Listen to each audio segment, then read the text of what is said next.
Good evening, ladies and gentlemen. This is Harry Muppet. Welcome back to another Starcraft 2 Daily Masters cast. Got another awesome game for you here today. We've got two Protoss players here, actually. I think we've cast both of them before. I don't know if we've cast both of them playing each other before, but definitely we have cast them individually before. So let's start checking out the game. Up the top right hand side of the map, it is Mr. Arthur. He is from South Korea, plays for Team Spectre. Was playing for Team ESC Icy Box at the time of this game was played, I think, which is why the ESC is there, but I think he's part of Team Spectre at the moment. His opponent up the top left side of the map is Mr. Oz.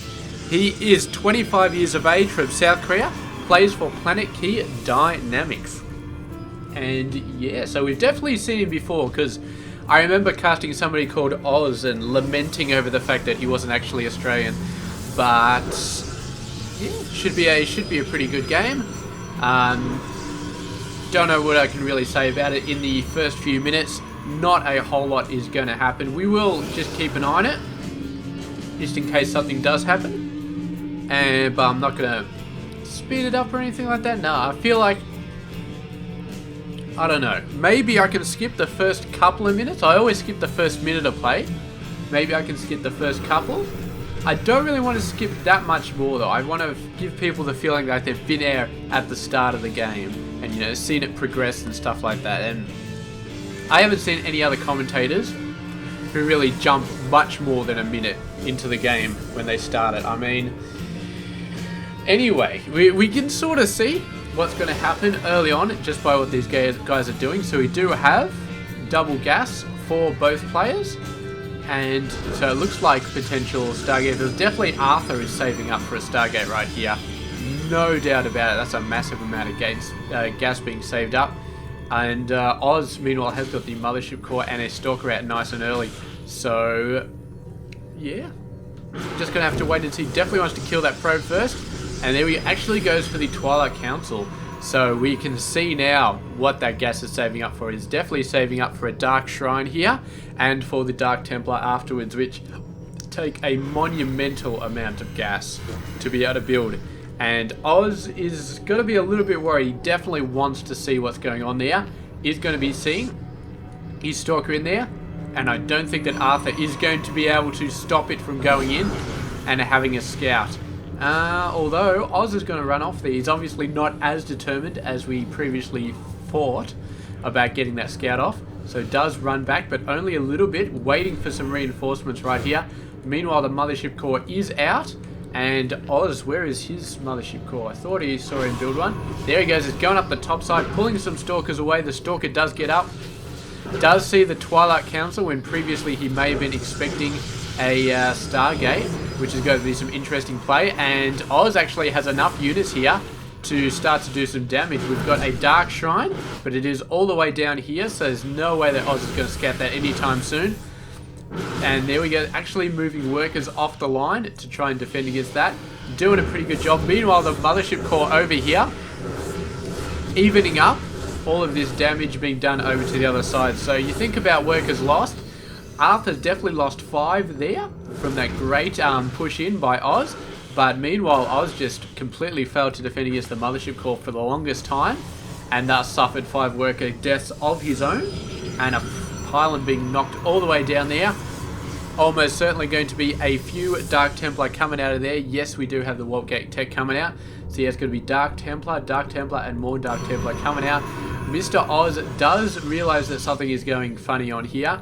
That he's not seeing as many buildings as he possibly could be. Is going to be getting an observer. The observer is just about to jump out.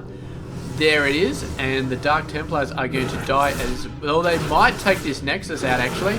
They're doing a crap ton of damage right here. Now they just have to run for it because there is an observer out. Oh, the force field catching one DT, catching another DT.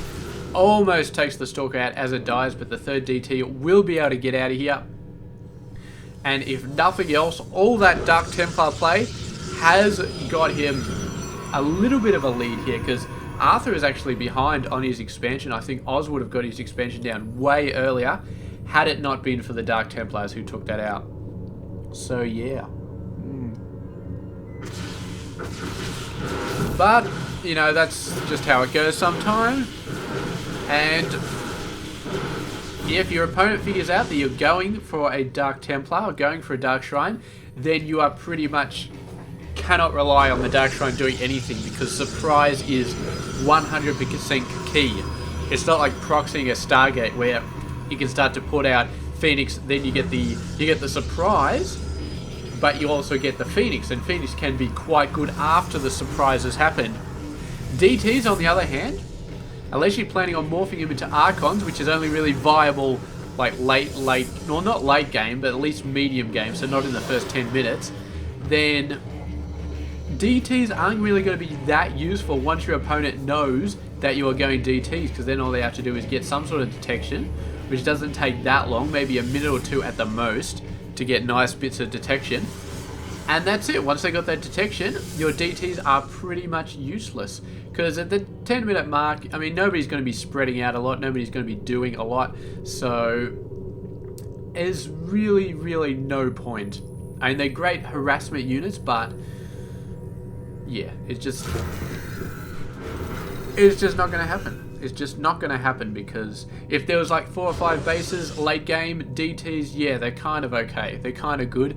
Make your opponent, but any sort of rush to them, any sort of very fast DT play, you have to rely on surprise. And once the surprise goes out the window, they are pretty much useless. So you're banking all those minerals, all those gas on whatever you can do in the first minute of having them, because after a minute they're pretty much worthless in the early game. But look at this, man. Oz going for the double immortal drop right here.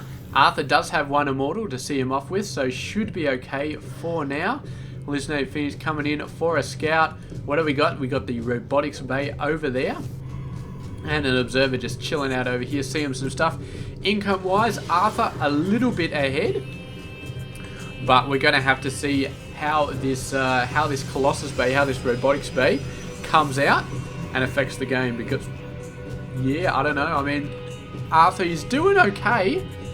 Immortal wise, he's behind a little bit. Unit wise, he is behind. He's 30 under 42, needs to pump that out a little bit, but his income is quite okay, so he should be able to start pushing that back. The tech advantage is, of course, with Mr. Oz. I mean, Dark Templars, oh, look at this, man. The Immortal is just going to be going nuts on this bloody thing. You'd probably actually warp in a Dark Templar right here and force these guys to lift off, because there's no way he's going to get detection out there anytime soon. But what do we got? I think that was an observer over there. I think that observer just got owned. But yeah, regardless. So we do have Arthur going for some High Templar. Looks like it's probably going to be some Archon play. He needs something to really boost up his main army numbers, and going off against units like Colossus and Stalkers, yeah, Storm is not going to be all that good. So my guess is going to be Archons. He does have the gas income to be getting High Templars out left, right, and center. So does Oz, for that matter. So he's going to go for a Templar Archives as well. And here we go. The Immortals coming in, finally getting in close to a main base. Not really hitting much. And bit of defenses over there, doing very nicely. Arthur also going for a 3rd base. He's got to hope that this isn't scouted for the longest time, but look at that. Oz already sending a Phoenix over. Is going to be able to scout that. Yes, does just twitch the edge of that Nexus on his scouting path. It was close. He was very, very close to not scouting that at all, but he has seen it, and now it is going to have a target on it. Meanwhile, Warp Prism coming in for Mr. Arthur. Just popping down 1 Zealot. Scouting purposes can be my only feeling right there. A couple of Archons coming out. He does have 2 Immortals. Gets to own that army.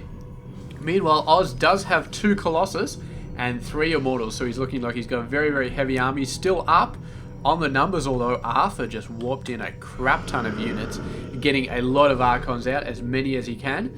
But Archons versus Colossus, it's a very, very interesting sort of dynamic. I'm going to be looking forward to seeing how these guys turn out. I think Oz with the Colossus will still have the advantage, and we do have 1 Archon out for Oz. But if those Archons start getting really, really close, then I think the Colossus are going to be left out by themselves. So we'll have to see if he can get the Archons in range nice and fast. And yeah, that front line of Oz is going to start taking some heavy beating early on. So we're going to see here, so many units going down so far. The Colossus doing a pretty good job. As expected, the Archons are doing a great job at the front, and Oz with a Warp Prism warping in some more Zealots. Definitely helping to hold the line there. And in the end, Arthur does go down. The combination of Colossus and Immortals just really pushed through, and even the 4 Archons that Arthur had wasn't enough to turn the tide.